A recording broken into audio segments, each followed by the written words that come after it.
So welcome. Sorry that this is starting a little bit late. I keep meaning to do these on YouTube, and I thought I was good to go tonight, and apparently not, because I'm just getting the spinning wheel. So we're here on my Facebook page instead. So thank you all for watching. If you're live here, if you're hopefully you can find this video while it's live, if not watching the replay. This is the second live stream Q&A as part of the Basics of Magic podcast episode series that I just finished up a couple of weeks ago on the Waxing Soul podcast. So if you are sort of unfamiliar with what we're doing here, the Waxing Soul podcast is all about finding authentic spiritual practice, mindful modern magic. It's about finding your own sort of magical and spiritual voice and bringing that to life in your life. So I just finished a 7-episode series. This is something that I'm doing periodically, once a season. Actually, I spend half of each season doing a series of episodes on one sort of topic. And this past one was on the basics of magic, and not the basics of here's techniques for doing magic, but sort of what magic is, what it means, where it comes from, and the real foundational basics of magic. So there were 7 episodes. There was one on You Are the Magic. The second one was Your Magic is For You.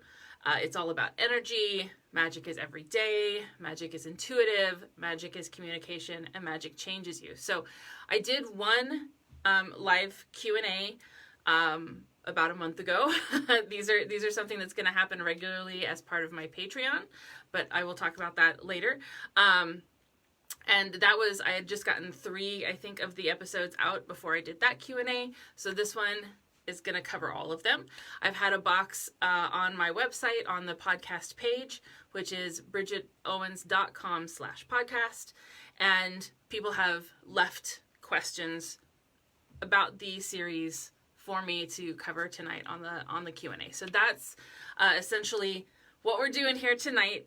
The other Q&A is posted here on my Facebook page. I'm going to upload both of these to my YouTube, and I'm going to upload them to the Patreon, and they're going to be podcast episodes. So plenty of way to find those. And it's good to, I really appreciate sort of dialogue that I can get going here. So I'm going to jump straight into, actually first, just also want to mention that for every single episode in this series, there's an expanded download available on that podcast page, bridgetowens.com/podcast.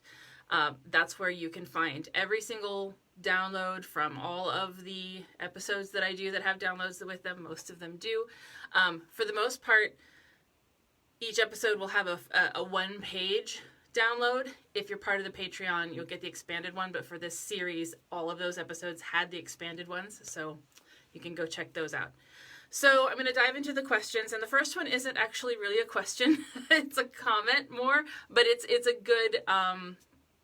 good conversation starter. So it said, it occurred to me that when we do workings for other people, it's really for ourselves, to give us peace/strength to face what others will go through in order to help, to give us a sense of how things will go, and thus help us craft our interactions with the person, etc.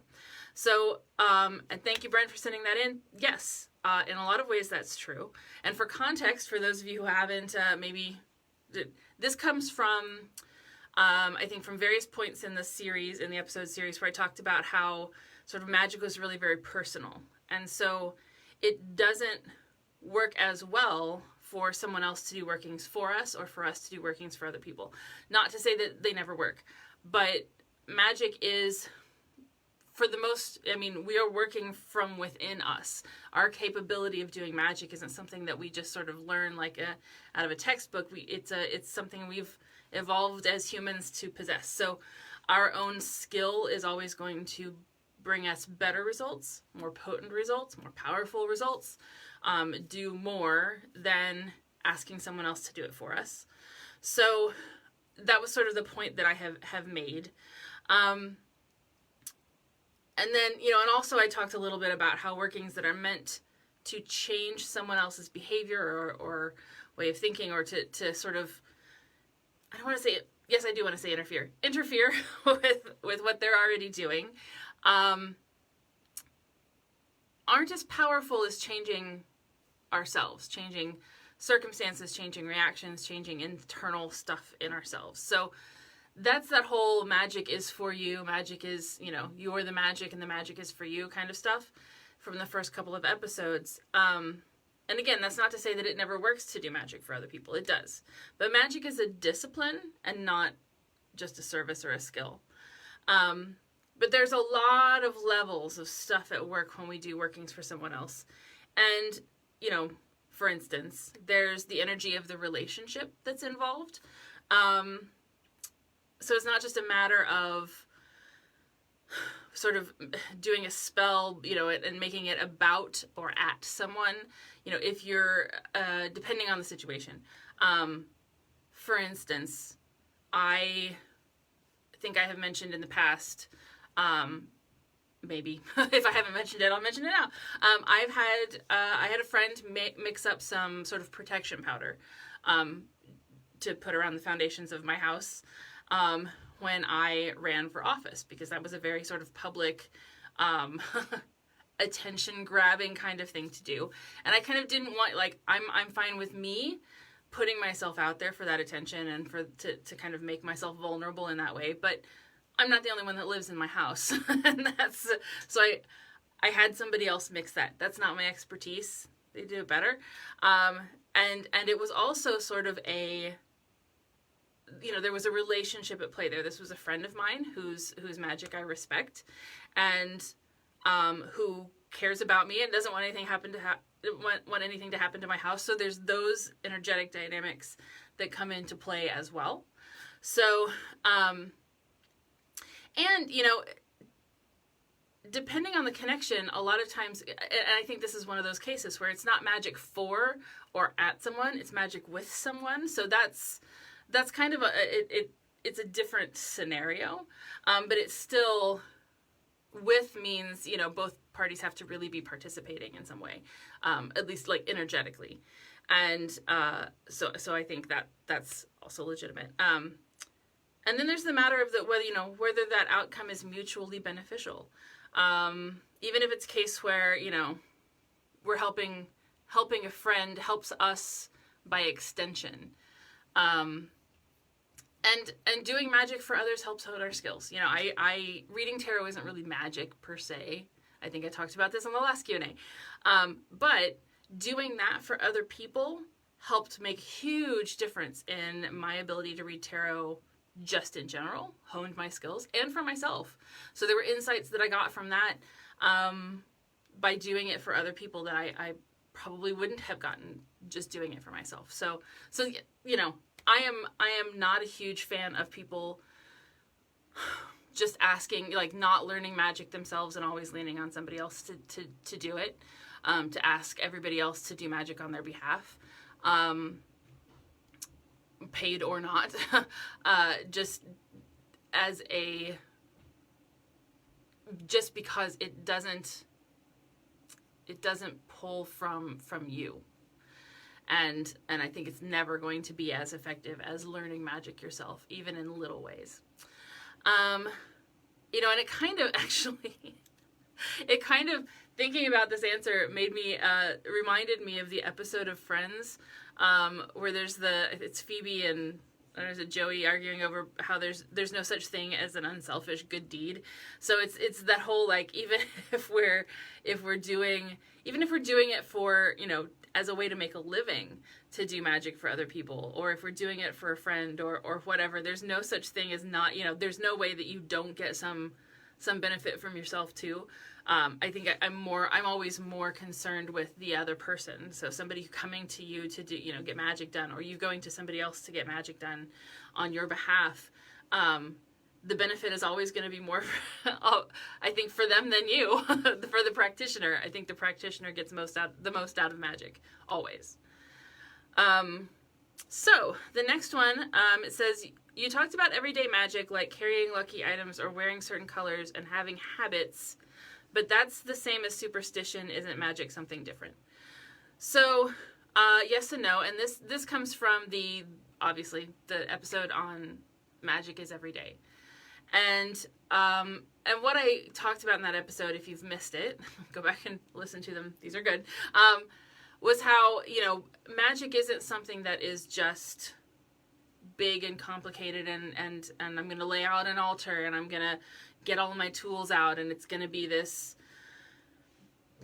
big to-do with ritual and formality and a script and stuff.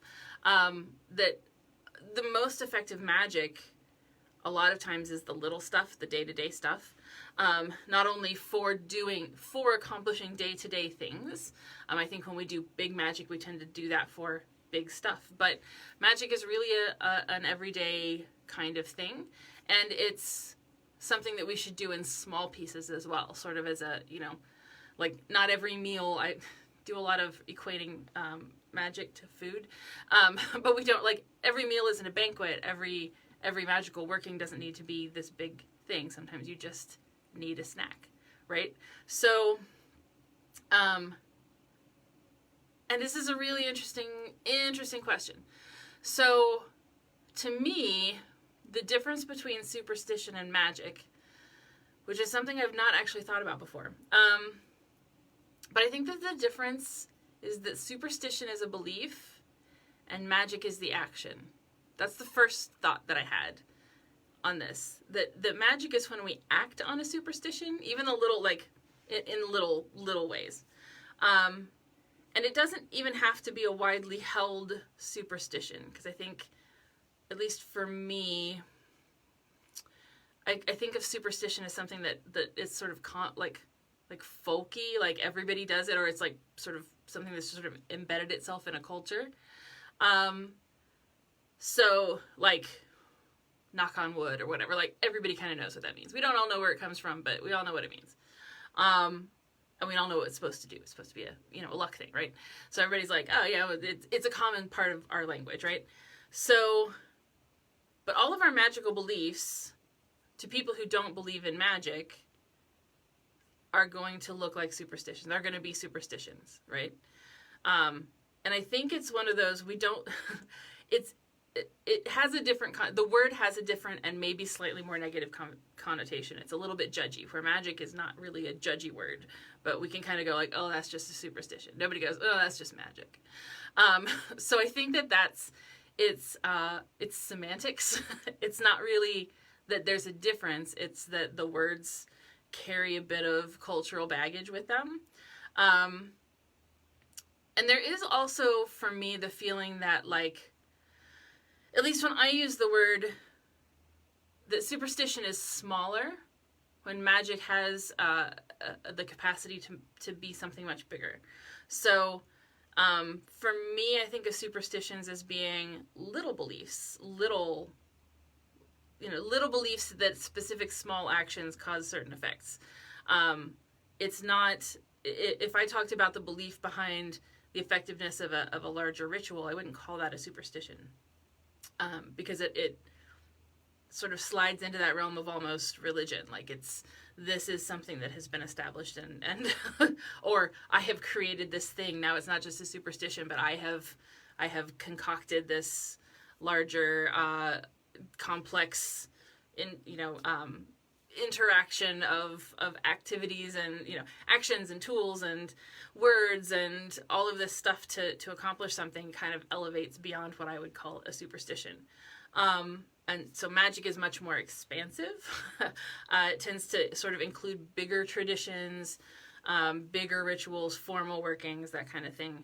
But that's just sort of my usage of the word. And honestly, from the very quick Google that I did of, like, what is the actual definition of superstition?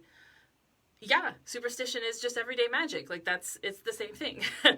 So despite having that negative connotation to the word, I don't think that there's any difference at all between doing small bits of magic and engaging in superstition. So it's like habits are magic as well. So, Those are the only 2 questions that I've got tonight. And I think this is, so I mentioned my Patreon earlier. And I'm going to not let this live stream go on for the 50 minutes or whatever it was last time. So I have launched the Patreon. I haven't widely distributed the link, but I'm going to be putting it up on the website tonight and including it in when I upload this to various places. I'm going to include the link to my Patreon. So the reason I did these for this episode series is that now that I have my Patreon launched, this is part of the reward for the tier that I have going right now.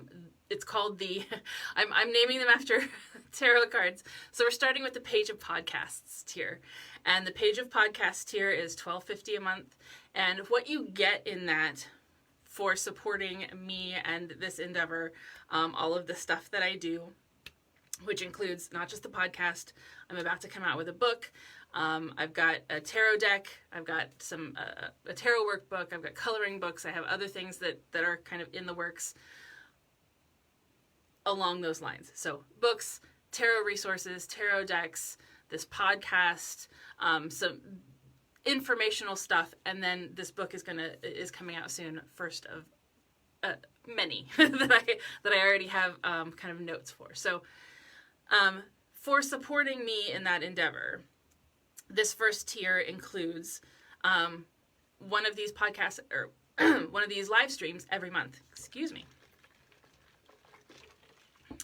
And so as I do these podcast series, as I do the regular podcast episodes, each one of those episodes is going to have, and this is also part of the rewards of the tier, an expanded download, so it's like a 6-page download instead of the 1-page. So activities, workbook, kind of journal stuff. I'm going to probably even expand them a little from what they were for this series.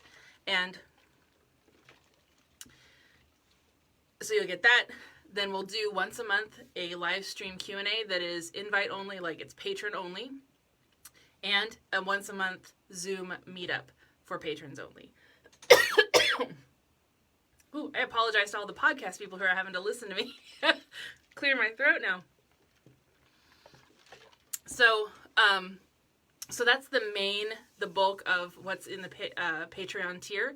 So every month, 4 expanded downloads, a Zoom meetup, a Q&A, and then I have some other, I haven't launched my second tier, I've mentioned it, but it will include actual physical, like oracle cards and that kind of thing. So, I will put that link out and about. So that's why I did these. This is sort of a taste of what I'm going to do as part of this Patreon. And now that I've mentioned the book that I'm working on currently, I have about 2 weeks before I hand it off to the publisher to be edited and all of that. But it's going to be called Deep Self Magic. And basically it's going to be a guide to the process of discovering what your authentic spiritual self and building then an authentic spiritual practice around that authentic self. So it's really going to dig into what I mean by authentic, what I mean by spiritual life, what magic has to do with any of it, and it's going to be a process, kind of outlining this repeatable process that you can do to unearth your authenticity and embrace it and help yourself, help the self-evolution process. So I'm super excited about it. I will not go super into detail right now because I'm still working on the manuscript, and once it's done and I hand it over, then a lot of I'm gonna start sort of dribbling content out. I shouldn't say dribble, drip. I'm gonna drip out content to kind of let everybody get a little glimpse of what's going to be in that book. So thank you for joining me. I'm going to, I think a 20-minute live stream is pretty good for tonight. My voice is not going to hold out much longer. So thank you for sending in questions, those who did. I'm looking forward to getting this Patreon rolling, and especially excited about bringing the book out to everybody. And I hope everybody has a wonderful evening. Have a wonderful as in our household, we call it Captain America Day coming up. And I will hopefully see many of you on the next patron-only live stream Q&A next month.